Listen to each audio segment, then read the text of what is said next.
Schenley was a very important part of our neighborhood, and it means the world. Schenley means the world to the majority of my classmates. I couldn't have went to a better school. I couldn't have went to a better school. It was definitely a school that when you went to, you wanted to be able to be one of the, like those kids in those memories. So you say, yeah, they went there and they did this. It was something, I think it made you aspire to be better because there was such a proud history that you wanted to be a part of. Especially for us when the school was closing, we wanted even more to be able to be like a kid that people would remember when they thought of Schenley. Anybody who says they didn't shed a little tear when they heard Schenley was closing, I don't believe it. Because as grizzled as I am, when I heard it, my heart sank because it's more than just a high school to us. It's a way of life, and they didn't just shut down and close the school. They actually closed the book on a culture, and Schenley's going to be missed.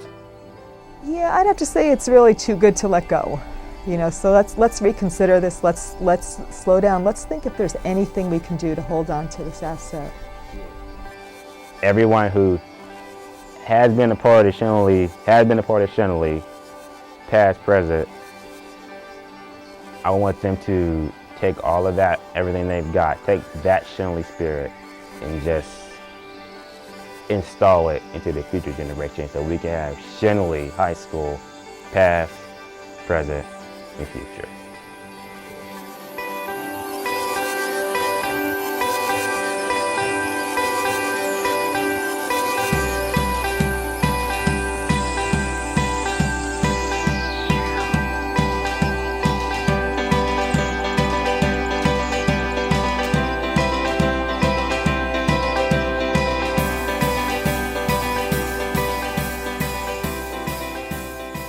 History of Schenley High in the neighborhood. Schenley High School was completed in 1916 on land which belonged to the Pittsburgh philanthropist Mary Schenley.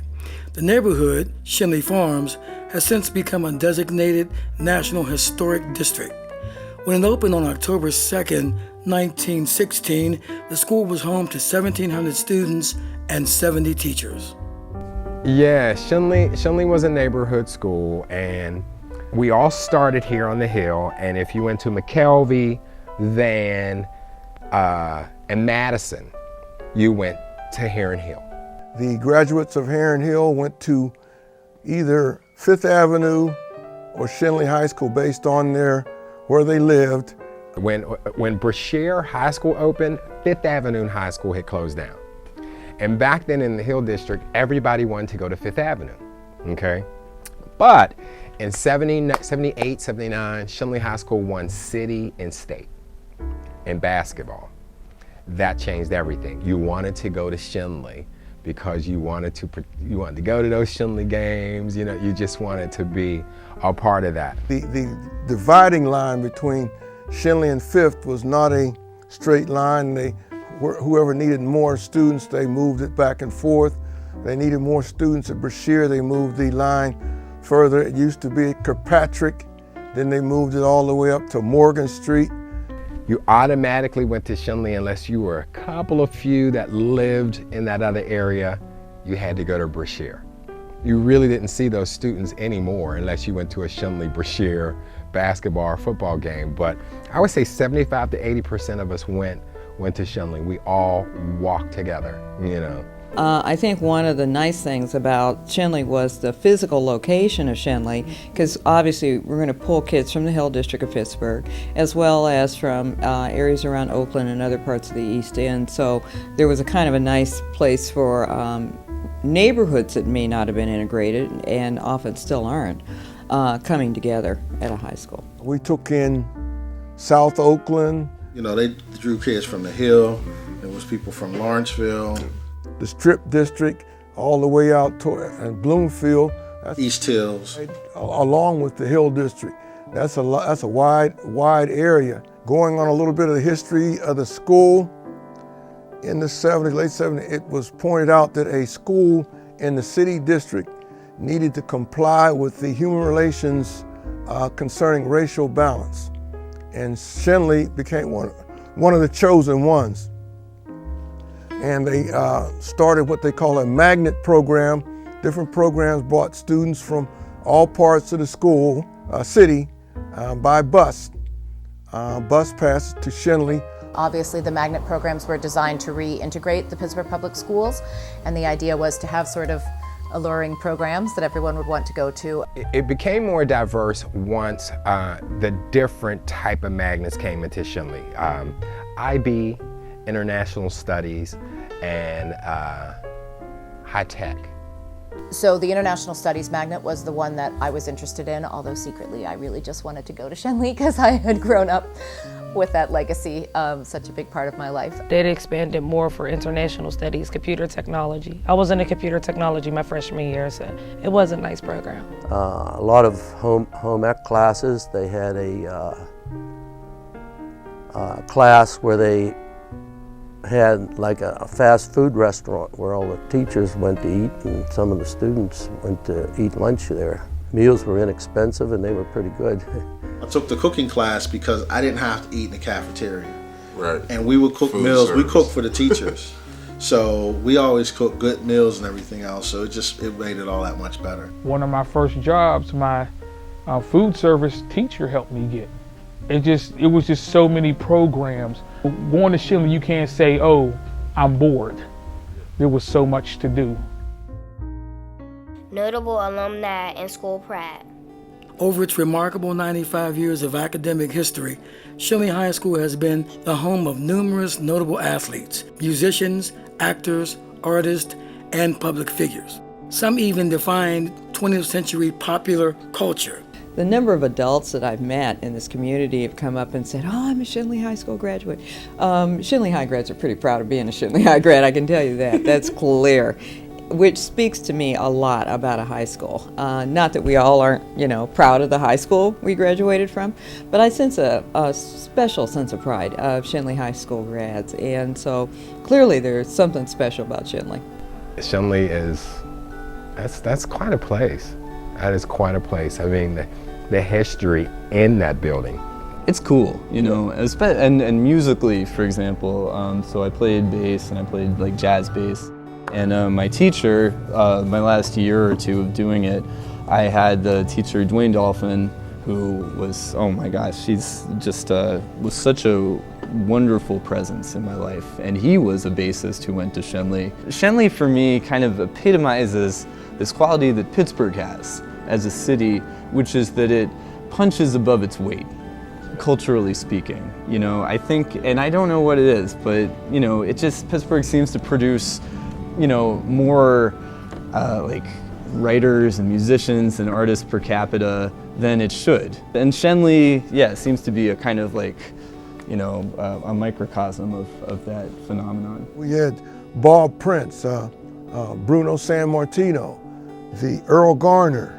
It's so many, I'll probably get beat up if I don't say all of them, but two of the most striking examples are John Squirrel Mosley, who ended up being the concert master and arranger with Roy Ayers' Ubiquity. He left, went right to New York and started playing from Schenley. So John Squirrel Mosley is the first one comes to mind. Of course, everybody knows Radio Raheem, AKA Bill Nunn, Sister Act, George Benson, Francis Pay. So when you go down the line, talk about Vivian Reed, Bubbling Brown Sugar. She was one of the more successful sort of Broadway performers, but then of course Andy Warhol attended for a short time. I mean, all of the pro basketball players that came out of Schenley.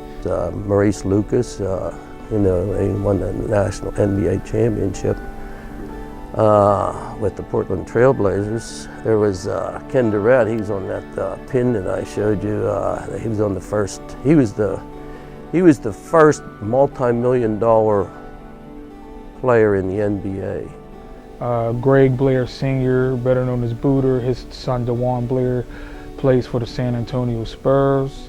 DJ Kennedy, he got traded over to the, I think he plays for Memphis. Yeah, he plays for the Grizzlies now, so we had two NBA players come from Schenley. So basically, a lot of great people came from Schenley High School. Architecture and other aspects of the building. The school was designed by the architect Edward Stotts, a Pittsburgh native, who also designed several other notable Hill District buildings, such as Fifth Avenue High School and Epiphany Catholic Church. Constructed of Indiana limestone, the Schenley High School building had an imposing presence in the otherwise residential neighborhood. The school had 40 classrooms, 11 science labs, 11 shops, 4 music rooms, 4 craft rooms, and a stunning auditorium. At its opening, it was one of the most innovative schools in the nation. I'm sure you know that Schenley was the first $1 million high school, and clearly it was built in a time when the aesthetics of a school were really important. And I think we kind of lost that over time. I think we began to build schools that maybe weren't as elegant, frankly, as Schenley. But the design is beautiful. I mean, it's just a beautiful school. I certainly was always aware of the unique architecture of the building, the triangle shape of the building, and I can't say I ever was in another building that was quite like that in my lifetime. Schenley's a big triangle. Yep. Every, there's windows on every side, of that building, and there's a courtyard in the middle. And then, 9th grade rolls around, you're 14, and you walk up Bigelow, and there is Schenley, this massive thing, and you just think whoa, today I'm a man. I'm going to a man's school. This is awesome. Any freshman that comes to Schenley the first day, you will get lost because it is built like a triangle, and so that means all of the hallways look the same. One fact I could say, it might take you, I would say 3 months to maybe a whole year to really know the building inside and out. Because it was an odd side and an even side. So it was kind of like when you first went there, you were like, oh, this is kind of weird, because you be going to class and you think you're on the right side and you're on the wrong side, and then you had to run down the whole hall to get to the right side. And then there was those million steps in the middle that if you wanted to take the shortcut up, but you didn't know if you wanted to run up all those steps. You make the left instead of the right, you'll have to walk all the way back down. Yeah, the building was very oddly shaped. But we made it. Yeah, we made it. I have to say, too, the architecture of those classrooms were art classrooms. I mean, the art classroom, Miss Haywood's room, which I spent a lot of time in, she was my homeroom teacher all through high school, was on the corner of the building. So it's nothing but huge round windows around basically 3 sides of the building, because it's at the end of the triangle. So, it was a real art studio. It was flooded with sunlight every day. We had this 3rd floor view of Oakland, from the windows. It was really amazing. One of the things that I think we got lost for a while, and I think we've kind of come back to, is the importance of natural light in a school. And Schenley was designed strictly with that in mind, that the rooms would have access to natural light. So that's one of the things I think that makes it as elegant a facility as it is. Schenley was something that was really heavy on pride, and every hallway, every classroom had some type of picture or mural or statue that represented something from the past, and that's what really made it special. You really could feel the history everywhere. Every day when you walked into the auditorium for pep rallies or assemblies and everything, it wasn't just the seats. Lining the walls were the pictures of every kid who'd ever been in a musical. And you just saw them, and then you'd look at the stage and think, wow, those kids used to dance and sing up there. But I think the coolest thing for me was when you went into the gym. We competed with history, because whoever did the most push-ups in 60 minutes and the history of Schenley was on that wall. When you walked into the gym, you saw the history of people. You saw Larry Brown's name up there, who played for the Redskins. It is a wonderful facility, somewhat centrally located in the college community, within walking distance of the CMUs, the Pitt, Carlos, Chatham, and so on. And so you can make a phone call to one of the local universities and get the doctor or professor to come over and to assist. You had a very strong neighborhood that surround the community for additional support. You had a nice slice of America in terms of the student population, so you got a chance to really learn and to grow. The glass key was also a popular item throughout Schenley's history. There was there was a key of the very first students in the National Honor Society. And you see these names and you see these faces, people you don't, an old picture, but that history was still there. It's my favorite thing about the school. It's something that literally, through 95 classes, someone from every year has touched it and then passed it down to the next group of kids. And it's literally the one constant that's been in the school forever. Author Jesse Andrews discusses the possibility of filming the adaptation of his novel at the actual Schenley High School.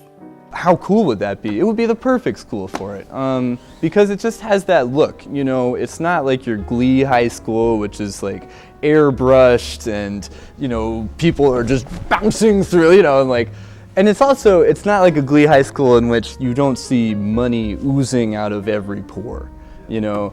And I think it would be good for there to be a movie that depicts a high school that isn't like nauseatingly rich, you know. And it's good, don't get me wrong, to go to a high school where they have like pristine facilities and everything, but that's just not the reality for most people, you know. And Schenley manages to, it's a school with like, that is simultaneously, it's old, there's a lot of history, and like it's not, you know, glitzy and glamorous, but there's a real solid dignity to it. And oh my gosh, it would be perfect. Diversity at Schenley. I think one of the nice things about Schenley was it was racially integrated. And that's not true, you know, of every high school or every school in our city, not to that extent.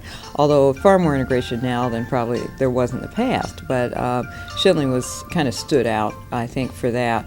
And it was successful in that there was both diversity but also harmony. And I got a sense during the time I've worked here in Pittsburgh that there was harmony at the school between people coming from very different places, different worldviews, different races. But, you know, we're all here together and we're going to work together and learn together and play football together and march in the band together and all those kind of things. So Every background went to Schenley High School. It was so diverse and full of every different type of person that I learned about so many different cultures and people just from attending there. Like English as a second language was there, so there were children from literally all over the world. So I learned a lot about like how the world works, more than I probably would have at another high school where it's just like all white kids are all black kids. Outside of Schenley, we didn't know there were racial problems going on because it was just a close-knit, culturally diverse, you know, a place to go to school. So it wasn't a lot of racism that we would experience later on in society. Most of it just didn't exist in Schenley at that time. That was sort of the remarkable thing about it, you know, that you have all these like students from wildly different backgrounds doing very different things and seeing different lives for themselves. And, you know, and everyone was comfortable with everyone else. You know, no one was challenged by it or saying horrible things to each other. And like in high school, it turns out that that's rare. I didn't know that that was rare when I was at Schenley. You know, I just thought, yeah, this is, you know, we're all here. We might look different and be talking in different ways, but, you know, we're fine with it. We're not like saying horrible things to each other. And yeah, as it turns out, at a lot of high schools, that's not how it is. And so I just feel really lucky to have gone to a place like that. I don't know what it was, you know, if there was a formula to it, to creating this like model high school, then yeah, you would try to bottle that up and sell it to as many people as possible or let people know about it. And I don't know what that formula was, but whatever it was, we had it. Sports at Schenley. My favorite memories would probably come to the athletic program. The fact that our kids were always downgraded is you're good in the city, but you come outside the city, you won't win. And when we won state championship in basketball, our track kids won the big Baldwin Invitational. That's the biggest invitational in the area. You know, showing that they're respected outside the district. And that did wonders to the internal pride of the students and so forth, and that's what keeps your communities going. If the people that live there are proud of the area. Like at Schenley, I would say it was maybe a little bit different only because it just wasn't that you just have expectations of yourself. A community has expectations of you. And honestly, that's always a good thing to have. It's always a good thing to have is a high standard, not expectations, but a standard of how something is supposed to be. Coach Fred Lucas reflects on the various championships won by the Schenley basketball team. Schenley was a basketball school. Football existed, and you knew they had a football team. But Schenley won state and city championships in basketball. Schenley had great players in basketball. 1965, Schenley won their first state championship in basketball. Kenny Durrett off that team went to the pros. 1971, again, Schenley won the state championship. They generally won the city championship all the time. And that year we had Maurice Lucas came off that team, 6'10", ended up playing at Marquette and ended up playing at Los Angeles where they won the NBA championship. Again, 1975, Schenley won the state championship. 1978, they again won the state championship. 2005, they won the state championship again, and they were one of only 4 teams in Pennsylvania that had two players go into the pros from that team. DeJuan Blair and Puffy Kennedy's son ended up, they're both in the pros.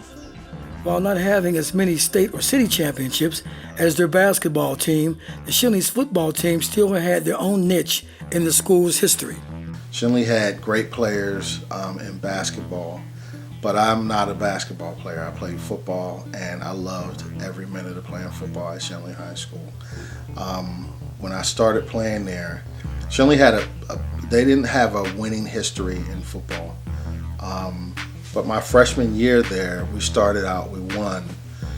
We had winning records the whole time I was at Schenley. And I think from that point forward, Schenley started developing. By the time he got there, they won the city championship. When he played, it began to get better. By the time I got there, it was getting even more better. So by 2000, I think they won their first city championship in 44 years or something like that. Yeah. Schenley had many rivalries with other schools. If you're a diehard fan, you would go to all the games, but there would be some games, if you kind of know what's going on, there'd be like kind of the pick-out games you want to go to. Like I want to go to a Schenley Brashear game because we looked at it as Hill versus the Hill. Well, I was always Fifth Avenue, Schenley, no matter what sport it was. Fifth Avenue, of course, Westinghouse. I could probably throw Peabody in there too. Peabody. Of course, Peabody played against Raynard Ford, who was basically like Billy White Shoes Johnson of his time. Like especially if you played like Fifth Avenue, there were times when there were fans like all the way out on the field, and you couldn't get them off. You know, there was too many of them. Even in the community, you might be at the local store, you might see somebody go Fifth Avenue, get out there to Fifth Avenue Orchards, talking stuff. So it was a lot of fun. But like, I'll tell you one thing, when you hated each other when you was on that field.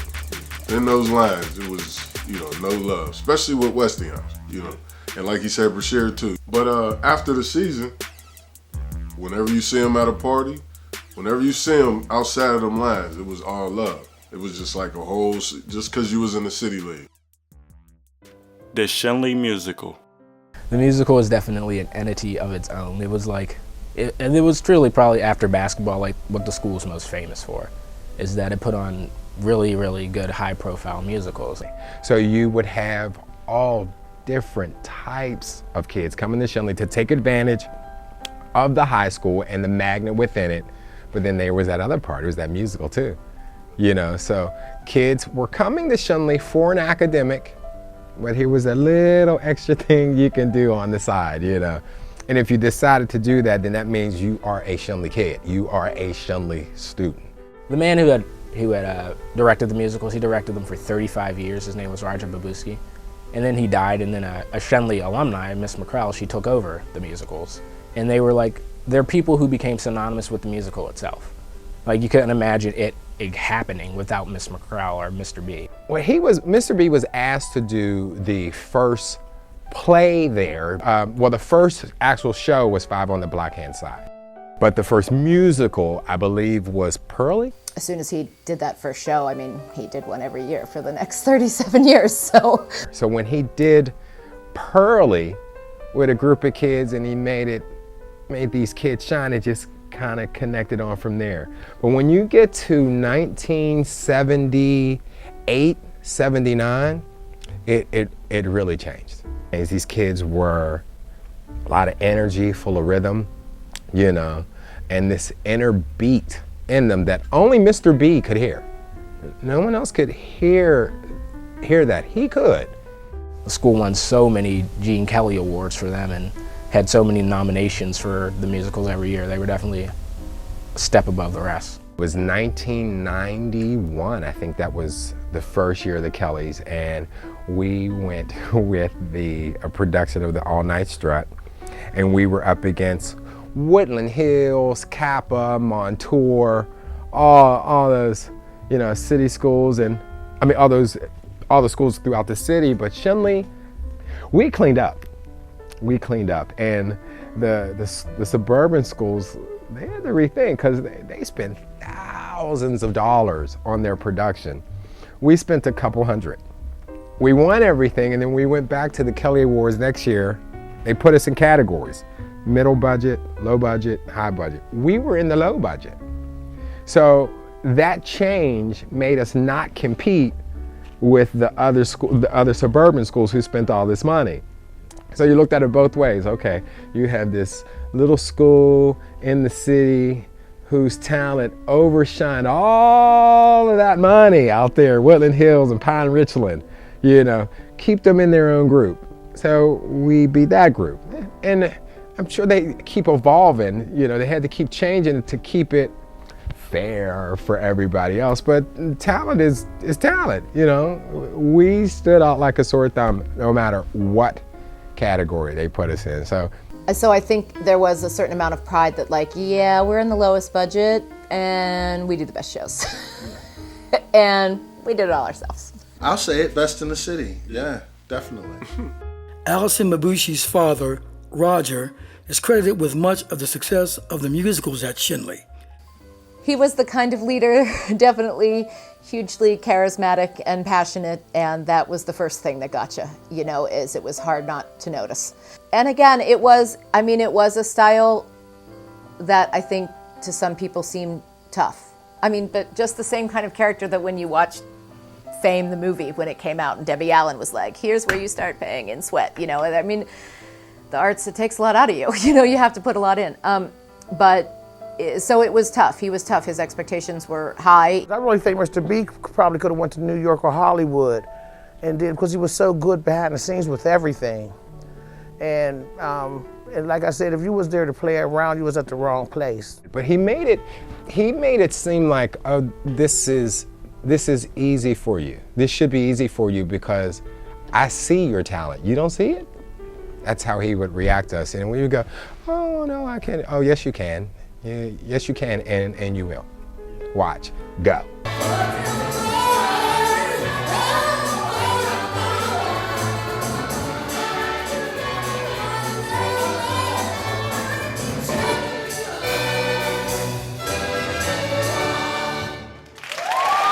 100s of people around. And you go sing. And if you never sang before and he thinks you can sing, you're gonna be standing there singing.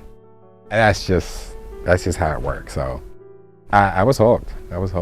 And then it did become that there was this other entity, so you were doing it for yourself and you were doing it for him, and then you were doing it for the ghost in the auditorium that was the reputation of every musical that had been done there for, over the decades. He'd see a student walking down the hall, a pom-pom girl or majorette, and he'd like her energy and go, hey you, come here.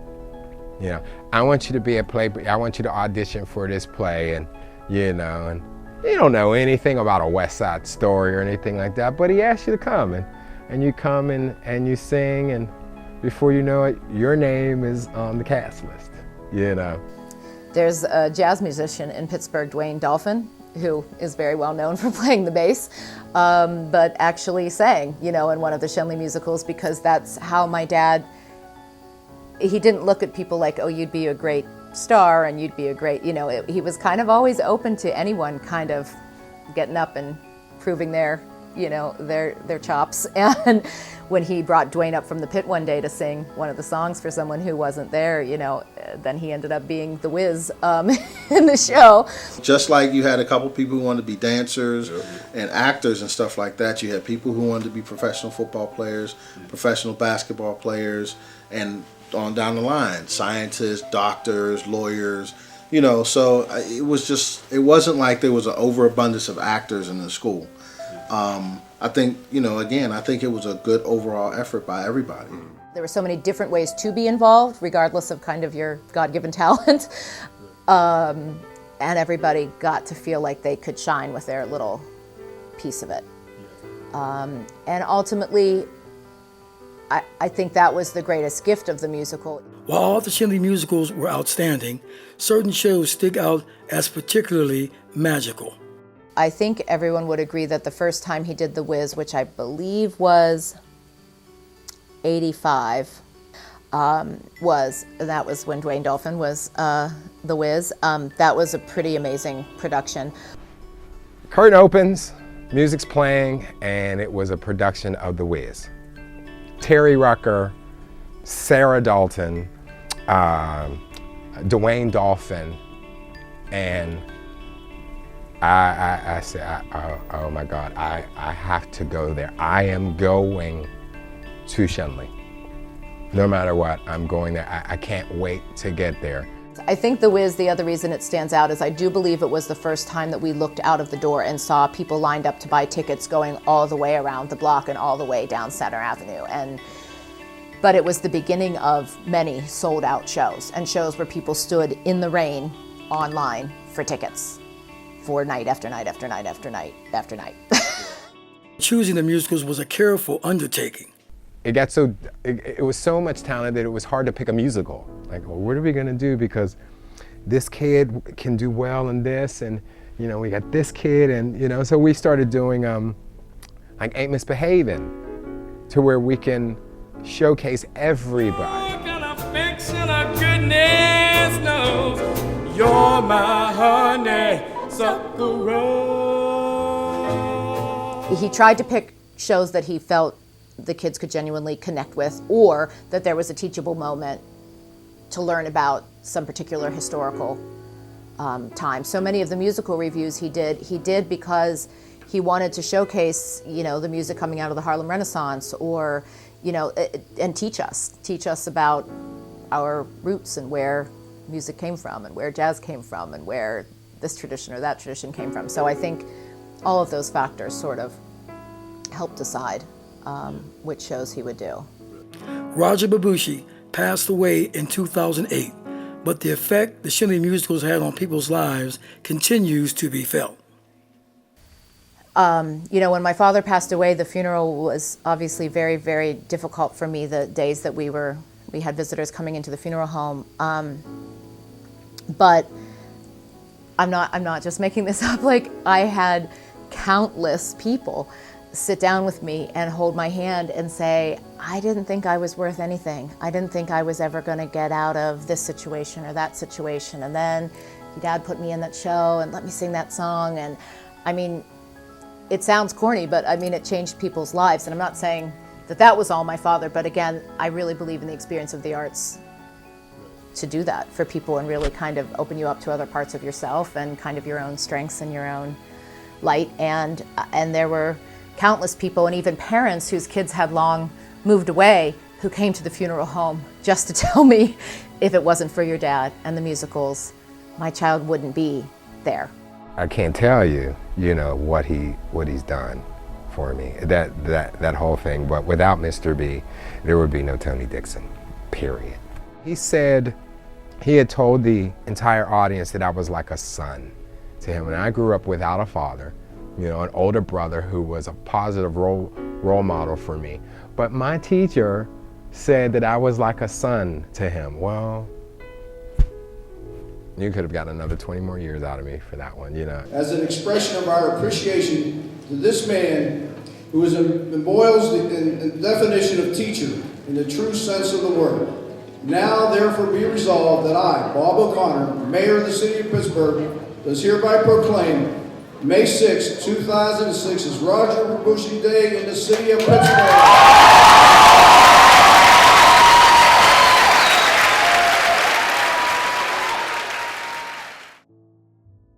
Closing of Schenley. The closing of Schenley was, it upset everybody. And, even people who graduated years before I even got up there, they were upset. It's sad. And for them to cut back funding on certain things, it's sad. There was so much to do there. I was just involved in so much while I was there. I mean, we were all sad, but in a way, I don't know, at that time, personally, I felt that there were a few decisions being made that weren't necessarily the best decisions for the future of Pittsburgh Public Schools. I mean, what do I know, but that was my opinion, so it didn't totally surprise me. It seemed like a lot of predominantly black schools, or historically predominantly black schools, were being closed at that time, and it didn't really seem fair. Yes, I remember it. I kind of thought it was a joke. People were shocked. There were two attempts to close Schenley, first in 2005, and then there was so much opposition, then they came back again 2 years later in 2007 with a renewed effort. And I think also what's important to note is that in that amount of time there had been a school board election, so they waited because the representative from Highland Park, basically that was the key vote, that was the deciding vote. And so everybody thought when the school board primaries were being held in the spring of 2007 that the whole Schenley thing had been put behind us and that the school was safe. So nobody was really peppering the candidate, the District 2 candidate, with questions about how they would vote on Schenley because Schenley seemed to be a non-issue. So I think it was all, there was a lot done with timing. If you look at the entire Schenley saga, things were very timed in a politically expedient way. The reason was basically Schenley's just a very old school, and it hadn't been renovated since the day it was built, pretty much. And the main fear was that throughout the building, wall plaster and ceiling plaster was beginning to fail because the school didn't have a functioning ventilation system, so it was very hot and humid, and that caused plaster to fail.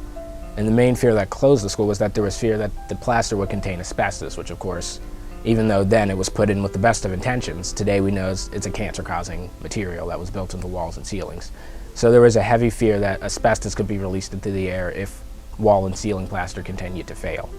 And in Schenley in 2002, a report stated that it was believed that Schenley had 5 to 7% asbestos in every fiber of its being. And that was the main reasons that it was closed. And it was also the financial part of it. They were saying to do all the work that needed to be done in Schenley, it would cost anywhere from $70 to $80 million. And it was money as well as the fear of asbestos why they decided to close the school. We knew that we just recently hired a superintendent, Mark Roosevelt at the time. I knew that, and like most others knew, that he had zero experience in urban education. But I didn't think that he would do something like that. So it's almost as if he walked into the city, and then when he first released the first report and said that there's a problem, asbestos problem in Schenley, and the first thing that ran into my mind, I said, wait a minute, you come in Pittsburgh and all of a sudden that needle on asbestos just goes up because you're here, and now you're taking that whole theme of house on fire, get our kids out of danger, close it down. And I thought it was a joke, but when I looked into the boardroom, he managed to line up enough votes to support what he wanted to put forward. And so I refer to it from that day forward as the Schenley hoax. It was not true, it was unfair, and probably one of the worst decisions that our board has made, in my opinion. I think what a lot of people didn't understand was that there's two parts to it. What people absolutely didn't know was that the district's consultants were recommending that they do a more exact test for the asbestos, because there are two ways of testing for asbestos. The first one is kind of a rough pass called the bulk testing, and you just kind of look at I think it's a visual test. And the recommendation, though, is that if that comes in at 10% asbestos or less, that you do another more exact test. That's called point count test. And the district's consultants were recommending that the more exact test be done. But the public wasn't told that, basically. So for whatever reason, what we've learned over time, and what was known even at the time of the Schenley closing, was that the asbestos levels in plaster was greatly overstated. And if you really wanted to know how much asbestos was actually there, you should really do the point count method. The summer after we had left, and then the following school year, so the summer after we moved to Reisenstein, the district, in preparation to think of selling the school or what future it could have at the school, reevaluated by one of the agencies that evaluated it in the first place. And their new survey revealed that there was, I'm not going to speculate, but revealed that there was significantly less asbestos in the school, and that they found that it was located only in the wall plaster of the auditorium and balcony, and that it hadn't been found anywhere else in the building. And that was what the closing on was more based upon a previous report in the early 2000s. And by then, technology and methods had advanced to where that they felt that to where those were the results that they came up with. Interestingly enough, the more precise point count method of testing was not done until after the vote to sell the building. So the vote to sell the building took place in June of 2008, and then around the next spring, all of a sudden they decided to do the more exact test. Well, surprise, surprise, there were 497 samples taken, and only 2 of them showed a level of asbestos of 1% or more. That's the threshold, basically, where the building material comes subject to regulation, is considered potentially dangerous if it's 1%. So at Schenley, 495 samples from all over the building, floors, walls, ceilings, all the different floors. They had about maybe 1/4 of asbestos, 0.5%, which is normal. There's asbestos floating around in the air. There's probably, any building material has some asbestos in it. But yeah, it didn't have anywhere near the 4 or 6% that had previously been thought to exist. Now, was there a big press release to announce that? No, nobody was told about this. There was no one knew about it. Nobody knew about it until 2012. And then it sounds like somebody from one of the contractors, a retired employee from one of the contractors, decided to start talking, and most of the reporters won't touch the Schenley story. The city paper touched it, and that's how we found that there had been this new testing done. I think most of us just never thought it was really on the up and up. Like, it's funny sometimes when people are shocked, when that article came out. What, they lied about why they had to close Schenley? Remember, board members, we are elected by district. Most of us are not architects, engineers, or lawyers, or safety engineers or inspectors. So we heavily rely on documentation and information that is given to us by staff. In this case, they were not honest. They withheld information. And to me, that is the bigger issue here, because anytime that you have someone who is, I'm supposed to trust you. I work full time, I'm a father of 5 children, I'm active throughout the community. When I come to the board meeting, what's given to us is a report, and then there's a conclusion at the end, and then someone gives a recommendation. I trust your recommendation, but if you are not being honest and sharing all of the recommendations, and then I'm out there and I make the bad decision, to me that is the #1 way to undermine the public trust, and I think that happened in the handling of the Schenley situation. That's why there should be a full independent investigation into the closing of Schenley High School. Along with the danger of asbestos and the cost of removal, the school board also noted the high cost to renovate the building as the other main reason to close the school. And then the other thing that I think wasn't really clear to most people is that those astronomical figures for renovation assumed that you would knock down all of the interior walls and put them up in a different place, that you'd reconfigure the whole school building. But what I found is that The actual asbestos plaster removal was estimated at anywhere from $6 to $18 million, which right there should raise some questions, because why would you have one company saying it was $6 million and another company saying it was $18 million? That's a huge spread. I would have wanted to ask more questions, but whatever, the asbestos taking down the plaster, $6 to $18 million. What really jacked up the price, tens of millions of dollars more, is knocking down all the interior walls and putting them up again in a different place. I mean, if you look at the estimates, construction cost $50 million. You know, so if you would have been happy leaving the walls as they were, the estimate wouldn't have been anywhere near as high. So those two things, the danger of asbestos and knocking down the walls, is what caused the high renovation figures. Yeah, so as alternative, we could have said, first, let's just get an independent evaluation of it, and then secondly, what would be the cost of doing the necessary repairs? They did not seek an independent evaluation on it, so we never went in that route. There was another estimate, though. Actually, a developer came in about a year ago, and the developer wanted to come in and convert the building entirely to luxury type, semi-luxury type condos. And the developer estimated that that could be done for $35 million.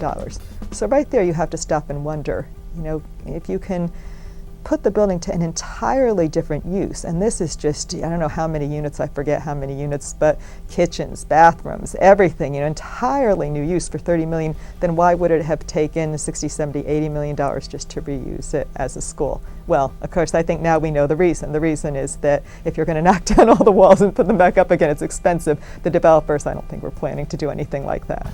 Schenley students were moved to Reisenstein Middle School after the closing of the Schenley building. Reisenstein was then renamed Schenley. There were costs associated with the move. And we spent $8 to $10 million to convert Reisenstein, which was a middle school, into a high school. That was the smartest way to close that building down, because who wants to hear that their school is closing? All that history? Closing it? Oh no, you better give me that in bits and pieces. We're just going to move it. You know, we're going to take the name with us, and we're going to take the Spartan. And then we're going to change it up. That was the only way to get it down, you know. Tell us it's moving. Just tell us first it's moving. If you tell us it's closed at first, I think we'd still be standing on the steps. We would still be there, you know, so. Because Schenley had a lot of adversity going towards it, because, you know, especially after we moved to Reisenstein, there was a lot of, well, you're not really Schenley anymore, and this isn't Schenley, but none of us really believed that. And the school dwindled in numbers severely, and the kids that stuck it out to be Schenley's last class, that's all we had was adversity, that Schenley was just gone, and we needed to get over it and stuff. And we definitely banded together to be stronger, to keep the school alive and to still win things. It would have been so easy to just let the school suck the last 3 years, and then, you know, that would have been the end of it. But we didn't want Schenley to end like that. If it had to, it had to end on a good note. Many groups rallied to save Schenley before the vote to close. There was a lot of pride in Schenley. And so that was the thing that as soon as they started talking about it closing, I did sort of feel people came out of the woodwork waving their red and black saying, no way, you know. And probably some of my favorite memories of the school are actually when it was closing, because that's when everyone rallied together so much. And the school never felt more unified than in those weeks and months when we were at my freshman year, when we were still at Schenley, when we were wondering would the school close and would we still be here next year. Those are probably some of my favorite memories, because after school, we'd march out, we'd grab our book bags and stuff, and we'd just walk down Belfield to the Board of Education, and there'd just be a rally that day. And that was just those memories where everyone was just together and fighting for one thing. Along with the school board meetings, other meetings were held where the public was encouraged to voice their concerns. I attended some of the meetings, but we were told that the decision had already been made before it was brought to the public and to the teachers' attention. And some people accepted that it was already done. And a lot of times you have protests and so forth. The decision has already been made. But yeah, the community had a chance to express itself. I think the problem, though, is that not all the information was provided to the community. So the community and certain school board members did not have all the relevant information. I think that was more key. It wasn't so much not having a chance to express himself, it was the information they did not receive. Some continue to come to the public hearing for months to continue to share. But I think some of it is that the majority of those folks who were active, they were beat down so bad because there was no one in this city, in the local media, who would critically analyze what Mark Roosevelt was putting forward. And so when you live in a city where there's no independent press, you know, you get a little angry because no one's telling the full story. Still, I think it's so funny, like, it's been almost 5 years now and it's still brought up at almost every board meeting. Like, what happened to Schenley and should we have done this and what's its future? Having lived through those years where decision to close the school, moving the students to another facility, kind of closing the school 1 year at a time, which honestly I think made it even more painful. At the time we thought, well, you know, this will be better, but I think it may have made it more painful for people. I really do, looking back on that. But the one thing I will say is, you know, all we can do with situations like that is try to make sure we get as many facts out so people do understand. Now, there'll be some that aren't going to believe them no matter what, and I understand that, and that's okay. But make sure that we're honest with people, that people get opportunity to say what they have to say, and I think there was plenty of opportunity for that. You know, and of course, even before you start, you think, is there another way to do this? You know, is there another way? And having gone through just last spring the closure of 2 high schools, I think that the experience is not ever any easier.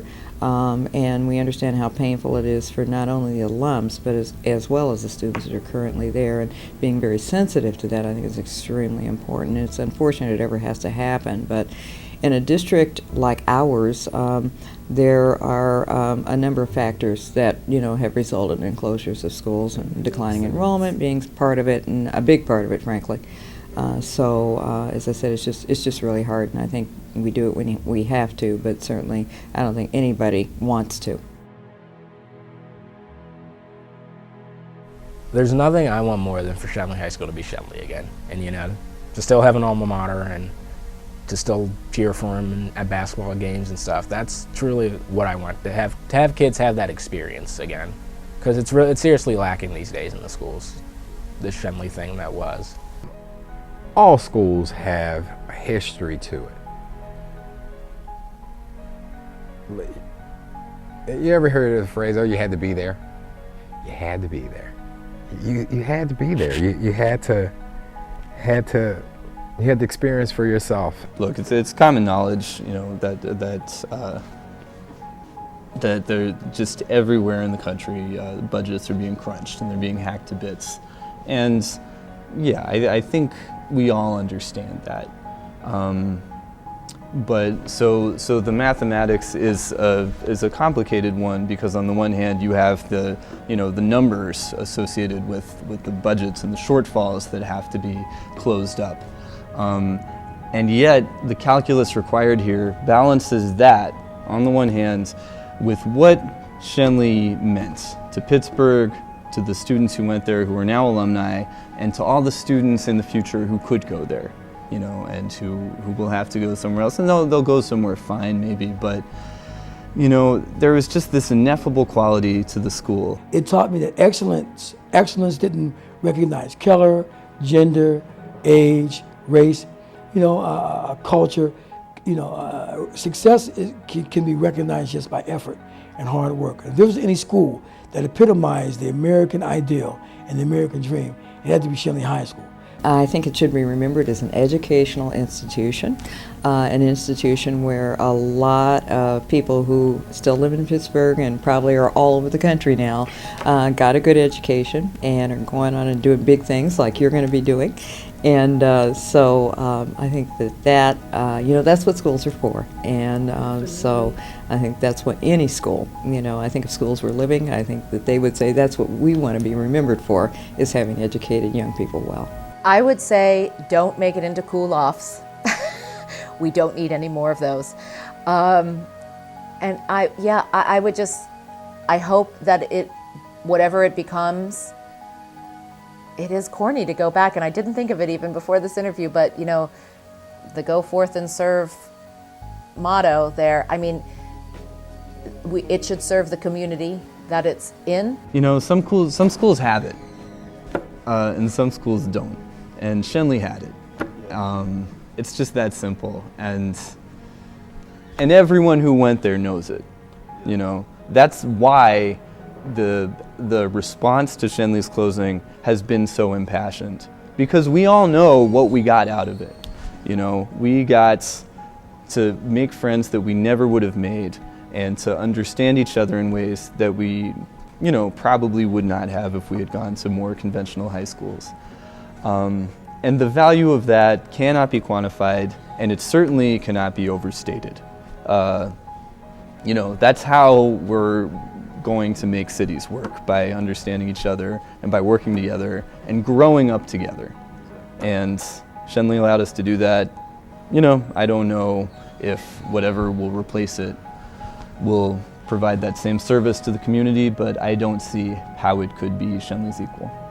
And at the end of it for me, regardless of which direction Schenley goes, you know, I can be proud that it had a very good run, and there's no regrets as far as the school goes. Like, nothing but success and good stories, a couple bad ones, but mostly good, and I can just be content of what Schenley High School accomplished over these past near 100 years.